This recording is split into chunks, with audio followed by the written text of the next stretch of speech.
আমি এগুলো পরিষ্কার পরিচ্ছন্ন করে রাখি এই কারণেই, আমি জানি যে আমার যেটা মনে হয় আমার ওস্তাদের কাছ থেকে শিখছি, সবচেয়ে কবুতর পরিষ্কার পরিচ্ছন্ন জিনিসটা পছন্দ করে। এর জন্য আমি প্রতি 2 দিন পর পর পরিষ্কার করি। আর এই যে যারা অপরিষ্কার করে রাখেন, এই ভাইরাসের মেইন কারণটাই হলো অপরিষ্কারের কারণে। আর কাছে একটা জিনিস কি জানেন, আমি নিজেও পরিষ্কার পরিচ্ছন্নতা পছন্দ করি, এর জন্য আমি প্রতিদিন একটু নিজেই পরিষ্কার করি।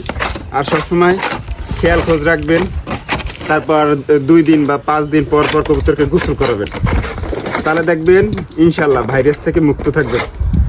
আর যাদের বেশি সমস্যাই হয়ে থাকে যে এই রোগবালাই ছাড়েই না, তারা ভ্যাকসিন করে দিবেন। একটা ভালো ভ্যাকসিন, আমি নাম বলবো না, এই ভ্যাকসিন করে দিবেন, তাহলে ইনশাল্লাহ সব রোগ থেকে মুক্ত থাকতে পারবেন। এই দেখেন আমার সবগুলো